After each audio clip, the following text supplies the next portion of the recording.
두 종류의 삶이라는 제목으로 함께 은혜의 말씀을 나누겠습니다. 레위기 19장을 크게 둘로 나눈다면은 1절부터 18절까지는 거룩한 삶을 살라, 그리고 19절부터 37절까지는 공동체의 지침인데, 이 공동체 이렇게 이기적으로 아니면 하나님 주시는 이 말씀을 가지고 하라고 말씀하실 때는 그렇게 살아가는 것이 하나님의 창조 질서와 공동체의 축복이다. 이기적으로 살지 말라는 겁니다. 그렇지만 하지 말라고 말씀하시든지 하라고 말씀하시든지 하나님의 명령 앞에 순복하는 자에게는 어제 우리 오전 예배 때 나눴던 말씀처럼 어쩌면 나오미가 그 자부 룻에게 말할 때 말도 안 되는 얘기지만 룻이 순종하고자 할 때에 하나님은 이 룻을 통하여서 보아스를 예비하셨던 것처럼 이 가정에 하나님이 엄청난 일을 만들어 주셨고, 어제 저는 목사님이 저렇게 실수를 하시면 어떡하나, 설교해가지고 하나님 말씀으로 사람이 바꿔지냐 안 바꿔지냐 물으시는데, 모두가 여러분 한번 다시 한번 물어볼까요? 하나님 말씀으로 사람이 변화되어 변화되지 않아요? 우리는 알고 있잖아요. 로마서 10장 17절 믿음은 들음에서 나고 들음은 그리스도의 말씀으로 말미암았다. 저는 그렇게 늘 가르쳤는데 저분이 또 왜 저렇게 하나님 말씀을 반대되는 얘기를 하면서 절대로 말씀으로 사람이 변화되지 않는다 그렇게 말했는데 난 졸도할 뻔했어요. 그러면 성경에는 그러면 틀린 건가? 근데 그분 얘기를 듣고 보니까 맞아요. 한 분에게 24년 동안 16,000번 자기 설교를 16,000번 설교를 들었는데, 그렇잖아요. 24년 동안 16,000번의 그 목사님의 설교를 들었는데, 그런 은혜스러운 설교를 들었는데 제일 힘들게 하는 분이 그분이라고 그러더라고요. 그러면서 이제 본문에 나온 말씀 베드로의 변화는 예수님이 그에게 찾아오셨고 또 예수님이 그에게 권면하셨고, 중요한 것은 순종이에요. 그 말씀 앞에 순종할 때 하나님의 역사는 나타나는 겁니다. 성경 전체를 놓고 보면은 그 얘기예요. 두 종류의 사람. 성경에 보면은요, 동시대를 살아가면서 복된 삶이 있는가 하면은 하나님 앞에서 참 엄청난 아픔, 이 새벽에 표현하면은 이게 참 듣기 싫은 얘기예요. 저주스러운 삶이에요. 자, 아브라함 시대에 똑같은 아브라함과 함께 시작했던 아브라함의 조카 롯, 똑같이 시작을 했어요. 그런데 아브라함은 하나님의 엄청난 약속과 함께 축복이 있는가 하면은 그 조카 롯은 소돔과 고모라 땅, 멸망의 땅, 그것으로 끝나는 게 아니에요. 나중에는 그 아버지를 통해서 두 딸이 씨를 받습니다. 그 자손들이 하나님의 백성들을 괴롭히는 자손들이 되는 거예요. 동시대를 살아가는 사울 왕과 다윗 왕, 동시대를 살아가는 엘리 제사장과 사무엘 선지자, 중심의 차이는요 너무 단순한 겁니다.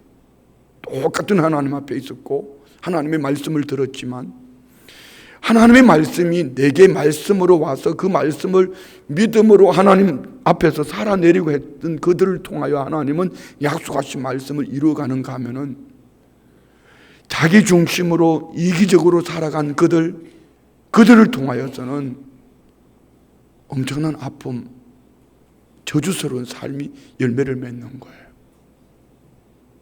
어제 연합회를 하고 은혜스러운 말씀을 듣고 제 마음에 회의가 왔어요. 죄송해요. 과연 이런 연합회를 해야 될 이유가 있을까? 이런 연합회를 해야 될 이유가 있을까? 너무 부담스러운 거예요. 적어도 전 성도들은 아니어도 이 일을 맡은 자들은 적어도 그 자리에서 함께 해야 되는데, 이게는 뭘까? 이게 시대적인 산물이에요. 분명히 디모데후서 3장 1절로 5절 말씀 속에 그렇게 말씀하지 않습니까? 그 말씀을 디모데후서 3장 1절로 5절 말씀을 하나로 말하면 이겁니다. 자기 이익을 쫓아 연합하지 않고 자기 이익을 쫓아 공동체의 이익을 돌아보지 않는 이기적인 삶, 이를 성경은 단정 짓습니다. 이렇게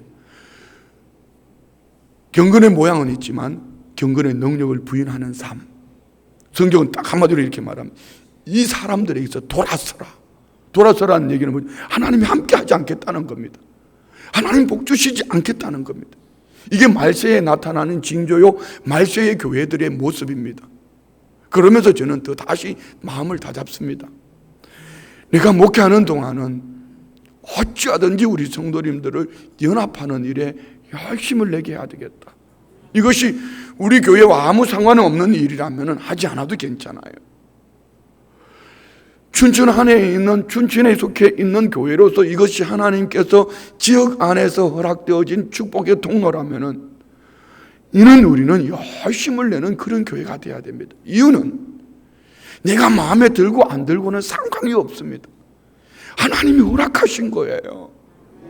하나님께서 이를 통한 지역이 연합하고 지역사회 거룩한 도시라는 이름으로 지역사회 앞에서 교회가 너희들은 빛이야, 너희들은 소금이야, 그래서 너희들은 구별된 삶을 살아야 돼, 너희들은 내가 보배롭고 존귀하게 여기는 자야, 너희들은 복받은 자야, 그리고 이것을 순종함으로 내가 기억하고 이 땅에 주시는 복만이 아니라 하늘나라에서 상도 있어. 어제 우리 제자훈련하면 한 장로님이 이런 말씀을 하셨어요. 내가 이것을 행해서 어떤 상을 얻겠다 이것보다도 더 감사한 것은 내가 구원받은 이 은혜 때문에 내가 감격해서 살겠다. 얼마나 멋있는 고백이에요. 하늘의 상은 아니라 할지라도 구원받은 이 은혜 때문에 은혜로 말미암아서 믿음으로 살아내기를 또 헌신하고 또 섬기기를 원하는 이 역시 장로님들은 다르다. 너무 아멘 안 하시네. 우리 장로님들이 그랬다니까. 할렐루야. 너무 감사하잖아요. 그러면 한번 반대로 이렇게 생각해 봅시다. 하나님께서 이것을 허락하시고 이런 축복된 삶을 허락하셨을 때에 그러면 그 시간에 그거 안 하면 뭐 할 건데? 늘 있는 것도 아닌데. 늘 있는 것도 아닌데.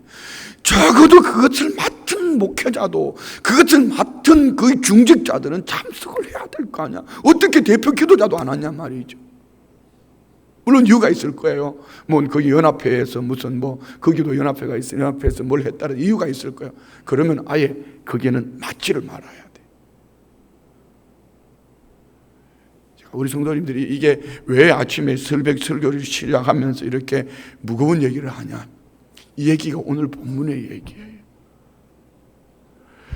레위기 19장은 다시 말씀드리면 크게 두 가지. 하나는 거룩한 삶을 살라.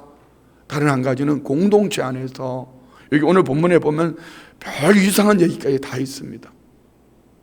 하나님은 질서의 하나님이요. 하나님이 어떻게 이런 상시한 것까지도, 하나님 사소한 것까지도 말씀하시나? 이는 레위기 19장 1절에 이렇게 시작하잖아요. 한번 볼까요? 1절. 레위기 19장 1절 다 같이 시작. 여호와께서 모세에게 말씀하여 이르시되 너는 이스라엘 자손의 온 회중에게 말하여 이르라. 너희는 거룩하라. 이는 나 여호와 너희 하나님 거룩함이니라. 아멘. 자, 이 말씀 속에는요, 거룩해라, 내가 거룩하기 때문에 너희도 거룩해야 돼 라고 말하지만 이 속에는 뭐가 들어있냐면 명령입니다. 하나님의 명령.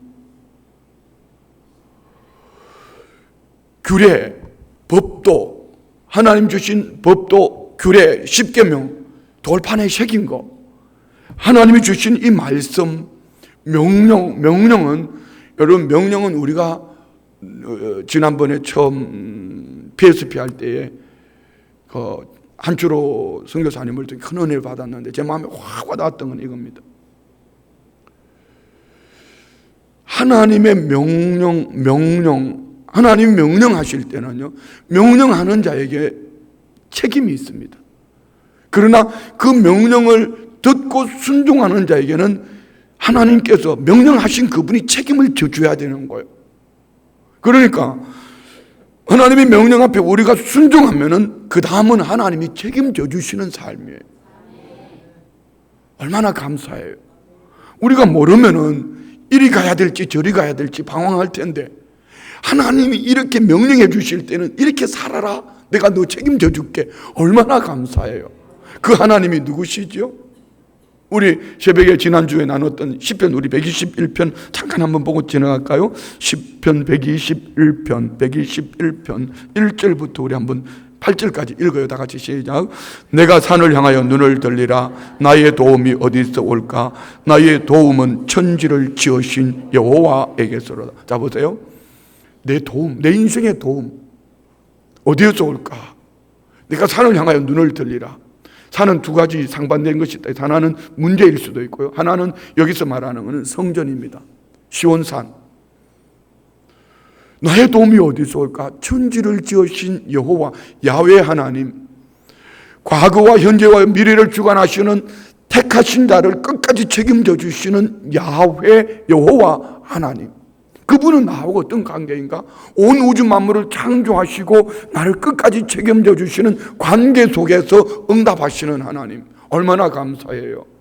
그 하나님이 시편 121편 3절부터 8절까지는 한마디로 이렇게 말합니다. 지킨다, 지킨다. 한번 봅시다. 3절. 여호와께서 너를 실족하지 아니하게 하시며 너를 지키시는 이가 졸지 아니하시리로다. 이스라엘을 지키시는 이는 졸지도 아니하시고 주무시지도 아니하시리로다. 여호와는 너를 지키시는 이시라. 다 같이 읽고 계시는 거죠.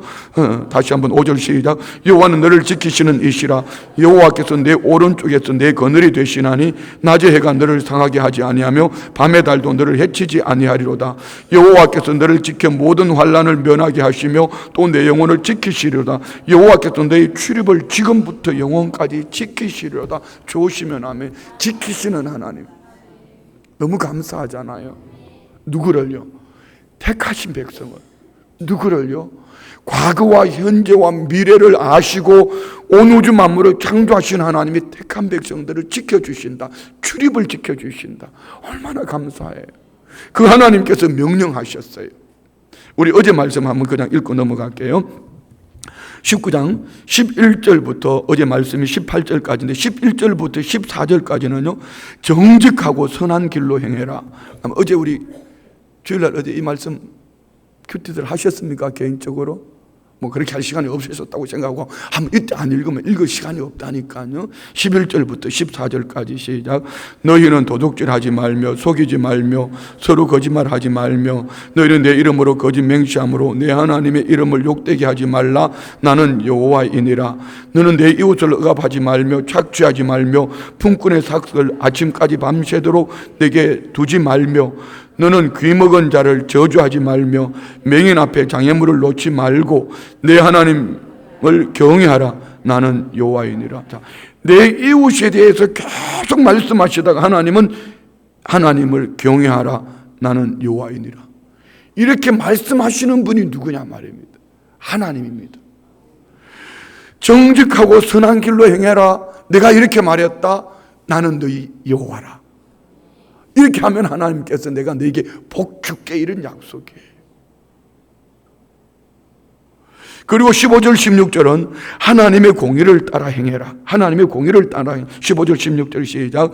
너희는 재판할 때 불의를 행하지 말며 가난한 자의 편을 들지 말며 세력 있는 자라고 두둔하지 말고 공의로 사람을 재판할지며 너는 내 백성 중에 돌아다니며 사람을 비방하지 말며 내 이웃의 피를 흘려 이익을 도모하지 말라. 나는 여호와이니라. 공의, 왜 공의를 말씀하셨을까요? 여기 왜 재판할 때 불의를 행할까요? 자기 이익 때문입니다. 요즘도 그렇잖아요. 그런 얘기 하잖아요. 무전, 유죄, 유전, 무죄. 어디서 나온 얘기? 쉽게 표현하면 돈 있고 백이 있으면 무죄고 돈 있고 백 없으면 죄인 되는 거예요. 그러니까 이 말씀 속에는 공의를 행해라 말씀하시고 나는 여호와라고, 왜 하나님이 마지막에 하나님의 이름을 또 말씀하시죠? 나는 과거와 현재 미래를 알고 나와 관계 있는 택한 너희들을 내가 끝까지 책임져 줘. 오늘 우리에게 주신 축복의 말씀이에요. 자, 그리고 17절부터 18절까지는 내 자신과 같이 이웃을 사랑하라. 다 같이 봅시다. 너는 내 형제를 마음으로 미워하지 말며 내 이웃을 반드시 견책하라. 그러면 내가 그에게 대하여 죄를 담당하지 아니하리라. 원수를 갚지 말며 동포를 원망하지 말며 또 내 이웃을 사랑하기를 내 자신과 같이 사랑하라. 나는 여호와이니라. 자, 이 말씀 속에는요, 내 이웃을 사랑하는 방법을 크게 두 가지로 말합니다. 한 가지는 내 자신과 같이 사랑하라. 그런데 마지막에 나는 여호와이니라 이 말씀 속에는요, 네가 나를 사랑하는 것처럼 그 이웃들을 사랑해라는 거. 네가 나를 경외하는 것처럼 그들을 사랑해라. 그러면 내가 인정해 줄게. 하나님 앞에 드림이 되었다 하고 고르반하고 부모를 없이 여기면은 하나님은, 예수님이 말씀하셨죠, 그 재물을 받지 않는다. 오늘 우리 옆에 계시는 분을 귀하게 여깁시다. 할렐루야. 그리고 오늘 말씀 속에는 19절 말씀 보면은요, 우리 19절 봅시다. 여기에는 두 종류의 혼합 금지, 혼합하지 마라. 한번 봐요. 19절. 너희는 내 규례를 지킬지어다. 내 가축을 다른 종류와 교미시키지 말며 내 밭에 두 종자를 섞어 뿌리지 말며 두 재료로 직조한 옷을 입지 말지며. 뭔 얘기입니까? 창조 질서를 어지럽히지 마라. 혼합, 질서 파괴. 이는 위생, 이거 혼합하면 위생이 좋지 않대요. 위생을 너무 간념적으로 오염시키지 마라. 정결을 유지해라. 이유는 하나님이 이렇게 혼합이 필요했으면 하나님이 처음부터 혼합시켰을 거예요. 근데 요즘은 이 혼합시키는 것이 문화예요, 문화. 꽃들도 여러분 변종이 더 비싼 거 아세요? 어제 목사님들 룸살롱 얘기하대. 폭탄주가 뭔지 아시나? 폭탄주를 잘 모르는데 폭탄주가 뭐죠? 장로님들 안 드셔보셨나요, 그거? 폭탄주 뭐 이런 거 아니에요? 아이고 참, 그 TV 같은 데 보니까 나오대. 이거 맥주잔 쫙 놔놓고 거기다 양주잔을 놓고 그 맥주를 부는 데다가 양주를 탁 해가지고 탁 섞어가지고 이렇게 하여튼 뭐 그런 거야. 그런 거. 술도 섞어 먹는 게 더 센가 봐. 어떻든 주님이 주시는 말씀이 이 속에 어떤 말씀일까요? 가축의 이종교배, 두 종자를 한 밭에 심지 마라. 이 말씀 속에는 하나님은 하나님의 질서를 쫓아서 온 우주 만물도 하나님의 질서 속에 있다. 믿으십니까? 할렐루야. 그 다음에 20절부터 22절까지 보면은요, 그 약혼한 정혼한 여종과 불법적인 성관계를 하지 마라. 여기는 이 본문을 보면은요, 뭐 죽이지 마라 이렇게 하는 거 보니까 그 정혼한 여종과 어떤 성관계를 할 때 이는 합의하에 성관계를 했다 이런 얘기죠. 그런데 이것도 오늘 성경에 이렇게 말씀 한번 읽어봅시다. 다시. 만일 어떤 사람이 다른 사람과 정혼한 여종 곧 아직 속량되거나 해방되지 못한 여인과 동침하여 설정하면 그것은 책망을 받을 일이니라. 그러나 그들은 죽임을 당하지 아니하리니 그 여인이 해방되지 못하였기 때문이니라. 아멘. 자, 여러분, 이 말씀 속에는 죽이지 않는다 이 말은 둘이 서로 합의하에 관계를 했다. 그런데 왜 하나님은 이것을 죄로 여기셨을까? 이 여종은 약자요. 그럼 여종과 정혼한 그는 누굴까? 그도 동일한 약자요. 더 중요한 것이 있습니다. 정혼을 했다는 것은 하나님 앞에서의 혼인 서약을 했습니다. 하나님과의 믿음, 신뢰를 깨버린 거예요. 결혼 예식 중에 제일 중요한 게 뭔지 아세요? 요즘 결혼 예식 중에 제일 중요한 게 뭐죠? 축가 아니에요, 축가. 제가 결혼 주례하려고 그러면 다들 그렇게 얘기해요. 목사님, 시간이 30분밖에 안 준대요. 저도 눈치가 있어요. 요즘 주례 길게 안 해. 길어야 10분이에요. 교회에서는 하면 한 30분 주례하죠. 주례사 하죠. 예식장 가서는 5분 이상 하면 그때부터 불안해지기 시작해요. 누가 신랑 신부가. 10분이면 끝이에요. 그래놓고 5분을 했는데 지네들 축가는 8분에. 내가 어떻게 하냐고요? 휴대폰을 놓고 시계를 보고 있거든. 요즘 결혼은 주가가 주례한다고 듣는 것도 아니요. 결혼에서 제일 중요한 게 뭔지 아세요? 혼인서약입니다. 혼인서약을 했기 때문에 성혼을 선포할 때 이렇게 하는 거예요. 성부와 성자와 성령의 이름으로 주례 이수영 목사는 이렇게 하는 거예요. 이는 누구죠?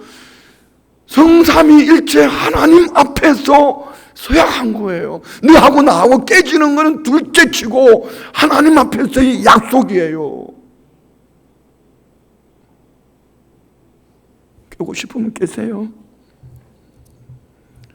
여러분, 오늘 여기에 이제 왜 여종을 얘기했겠어요? 그는 약자예요. 그럼 여종과 혼인하는 사람은 누구일까요? 그도 종일 거예요. 약자예요. 내가 힘이 있다고 그를 빼앗아서 합의하에 성관계를 했다 하자. 그렇지만 하나님은 이를 죄로 여겼다. 죽이지는 않았어요. 합의하이기 때문에. 그런데 이것을 한번 보세요. 21절 남자는 어떻게 하는가? 그 남자는 그 속건 제물 곧 속건제 순양을 회막문 여호와께로 끌고 올 것. 속건 제물을 드려낸 것이죠. 22절 제사장은 그가 범한 죄를 위하여 그 속건제의 순양으로 여호와 앞에 속죄할 것이요 그리하면 그가 범한 죄를 사함 받으리라. 무슨 얘기입니까? 하나님 앞에서 서약한 것을 네가 깼어. 그러니 너는 하나님 앞에 이 제물을 드려서 죄를 사함을 받아야 돼. 그리고 23절부터 25절까지는 과실수, 하다못해 과실수까지도 하나님이 이렇게 보호하셔요. 한번 봅시다. 23절부터 25절 다 같이 너희가 그 땅에 들어가 각종 과목을 심거든 그 열매는 아직 할례 받지 못한 것으로 여기되 곧 3년 동안 너희는 그것을 할례 받지 못한 것으로 여겨 먹지 말 것이요 넷째 해에는 그 모든 과실이 거룩하니 여호와께 드려 찬송할 것이며 다섯째 해에는 그 열매를 먹을지니 그리하면 너희에게 그 소선이 풍성하리라. 나는 너희의 하나님 여호와이니라. 아멘. 여기 두 가지 볼 수 있어요. 한 가지는 과실수 나무를 보호하는 거예요. 3년 동안은 과실을 따지 마라. 할례 받지 못한 사람도 며칠 만에 할례 받았죠? 아브라함 이삭을 난지 8일 만에 할례를 행해라. 이처럼 과실수도 3년 동안은 과실을 따지 마라. 할례 받지 못한 것으로 여겨라. 4년째는 따서 먼저 하나님께 드리고 5년째는 그 과실을 따라. 그러면 내가 풍족하게 해줄게. 이 말씀 속에는 또 다른 한 가지 의미는 이런 거 있어요. 과실수 나무를 보호하는 의미도 있지만 이기적인 욕심 때문에 자기가 얻기 위해서 공동체를 깨뜨리지 마라. 나 이익 때문에 하다못해 하나님이 만드신 이 식물까지도 나가 유익을 얻기 위해서 만들어가는 그것이 이 식물마저도 하나님이 자연 질서를 쫓아서 성장하기는 이 식물마저도 무너뜨리지 말라는 겁니다. 여러분, 나 개인과 공동체는 이렇게 밀접한 관계 속에 있는 거예요. 나 하나는 괜찮겠지라고 말하는 나 하나쯤이야가 공동체, 조국 대한민국, 나아가서 한국교회. 여러분, 한국교회가 왜 욕을 먹어요? 크게 두 가지. 한 가지는요, 우리가 빛, 소금, 너만은 달라야 되라고 하나님 말씀하셨고 세상도 너만은 달라야라고 말할 때 다르게 살지 못하는 것 때문에. 여러분, 똑같이 살아가는데도 교회가 욕먹는 이유가 뭐죠? 너는 예수 믿는 사람이잖아, 이 얘기예요. 다른 한 가지는요, 많은 사람들 가운데 한두 사람의 잘못이 온 교회가 함께 욕먹는 거예요. 예수 믿는 것들, 교회, 이렇게 욕먹는 거예요. 나 한 사람으로 치부하지 말고 이는 하나님 앞에 공동체가 함께 무너지는 거예요. 개인과 공동체의 관계 속에 있는 하나님이 주시는 말씀이 개인의 탐욕이 사회 전체를 어지럽히지 말라는 얘기입니다. 그리고 26절부터 31절 말씀 속에는 여기 점술, 마술, 이방인 관행 금지, 이 속에는 뭐가 들어있냐면은 우상, 이방인 제사, 제의 제도가 이 속에 있습니다. 한번 읽으면서 그냥 쉽게 이해가 될 수 있습니다. 26절부터 보겠습니다. 너희는 무엇이든지 핏째 먹지 말며 점을 치지 말며 술법을 행하지 말며. 자, 여기 보면은 너희는 무엇이든지 핏째 먹지 말며, 핏째 먹지 말라 얘기는 여기 보면은 뭐 앞에 나오는 레위기에 피는 생명이니 그런 차원을 넘어서 그들의 문화 속에요, 이방인 제사 문화 속에 짐승을 잡아서 그 피를 구덩이에 부으면은 그 속에 있던 귀신이 떠나간다, 뭐 이런 거예요. 그리고 그 피를 거기서 먹었다. 이게 이방인 제사 제도 속에 있는 것이에요. 그 땅에 들어가거든 그 이방인들이 섬기는 그 방법 쫓아가지 마라. 오늘 우리가 구별된 삶을 살아야 되는 이유가 뭐죠? 세상에 가서 세상 사람들을 닮아가지 말라는 겁니다. 아멘 좀 하소.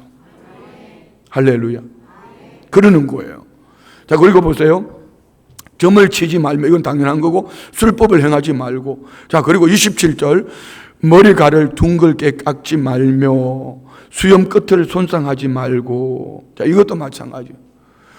이는 그들이 그 문화 속에서, 우상 섬기는 문화 속에서, 아니면 장례 문화 속에서 그들이 어떤 의식 제2 속에서 그들은 머리를 둥글게 깎았고 수염 끝을 손상하지 말고, 그들이 나름 어떤 그 영화 같은 데 보면 나오잖아요. 이렇게 꼬고 뭐 머리를 뭐 어떻게 하고, 이게 다 제2 방법 속에 있는 거예요. 그리고 28절을 죽은 자 때문에 너희의 살에 문신을 하지 말며. 죽은 자 때문에 문신하지 않는 것도 그들의 제사 문화 속에 있는 거예요. 그리고 문의를 놓지 말라. 나는 여호와이니라. 하나님은 그 땅 그 백성들이 섬기는 우상 문화, 제사, 그 땅 그 백성들이 섬기는 제사 문화를 아름답게 보인다고 흉내내지 마라. 근데 요즘은 다 하잖아요. 다 하잖아요. 아버지, 자꾸 나보고 자꾸 그러더라. 목사님 화면에 보니까 눈썹이 문둥이가, 이런 얘기하면 안 되는데, 이런 말, 요즘 말 용어 잘 써야 돼요. 한센병자 같다고 나보고 목사님 눈썹 좀 하면 안 되냐고 그러더라고. 그래서 어느 날 목사님들하고 모임에 갔다 왔는데 목사님이 샤워하고 나오고 나오더니만 뭘 눈썹을 그리고 있더라고. 뭐하노 그러니까 눈썹 그린다고 그러더라.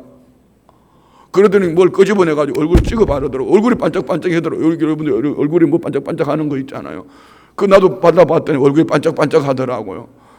요즘은요 그런 문화가 됐어요. 그건 나쁜 거 아니에요. 그리고 여기서 말하고는 이 말은 무슨 얘기냐면은 그걸 하지 말라는 얘기가 아니고, 무엇을 위해서 하지 말라는 얘기가 아니고, 이방인들이 섬기는 그 제사 문화 속에 흉내를 내지 말라는 얘기예요. 뭐 하여튼 뭐 그냥 넘어갈게요. 뭐 끔뻑끔뻑 하고 계시니까 그냥 넘어갈게요. 자, 29절, 30절 봅시다. 29절, 내 딸을 더럽혀 창녀가 되게 하지 말라. 음행이 전국에 퍼져 죄악이 가득할까 하노라. 이건 단순하게 내 자녀를 학자들이 이렇게 단순한 창녀, 말도 안 되는 얘기죠. 자기 딸을 창녀로 만드는, 그럼 누가 있겠어요? 그러나 이 속에는 신전 창녀, 이것을 그들은 지금은 태국에서도 그렇게 하고 있잖아요. 아이들 그 뭐라고 하나요? 태국에 생리하기 전에 아이를 신으로 만들어갖고, 용어 갑자기 생각이 안 나서. 이처럼 그들은 이것을 참 영광스럽게 생각하는 거예요. 그리고는 신으로 여겨졌던 그 아이는 평생 창녀로 살아가는 거예요. 그런 거 하지 마라. 그거 하지 마라. 그리고 30절에 내 안식일을 지키고 내 성소를 귀히 여기라. 나는 여호와이니라. 무슨 얘기입니까?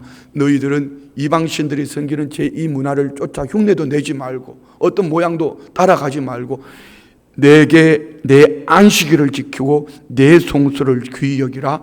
나는 여호와니라. 하나님 앞에 예배나 열심히 드리고 살아라, 이런 얘기예요. 아멘. 그게 아주 옆집에 얘기해요. 하나님 앞에 예배나 잘 드리고 잘 살자고. 시작. 아멘. 31절 봅시다.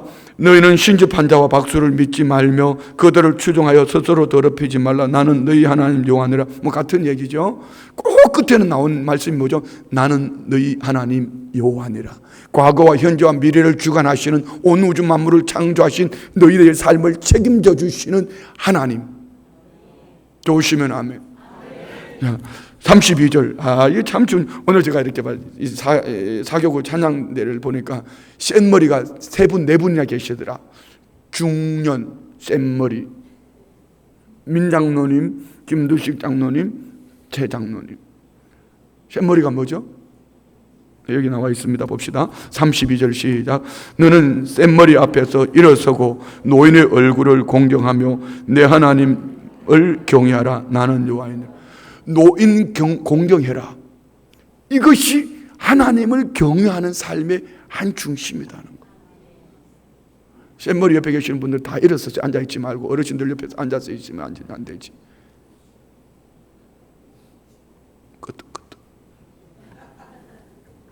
우리 어르신들 공경합시다. 어르신들 공경합시다. 목회하면서 이게 참 이런 얘기 하면 안 되는데 참 재밌는 거는 그거예요. 제가 이제 평신도로 있던 그분이 이제 이렇게 해서 같이 이제 평신도로 있다가 또 이렇게 양육해서 신학교를 가서 주의 종이 돼서 딱 목사가 딱 되니까요. 동급으로 생각하더라고. 너도 목사고 나도 목사니까 그때부터는 막 가더라고. 여러분, 장로님이라고 다 같은 장로님이 아니요. 원로 장로님이 계시고 은퇴 장로님이 계시고 이제 장로님으로서 시작하시는 분이 계시는 거예요. 권사님이라고 다 같은 권사님이 아니요. 그것도 하든지 하면 하든지 좀 해봐요. 무슨 말이죠? 이 말은 직분 이걸 말하는 게 아니고 어르신들을 공경하라는 얘기예요. 우리 어르신들을 공경합시다.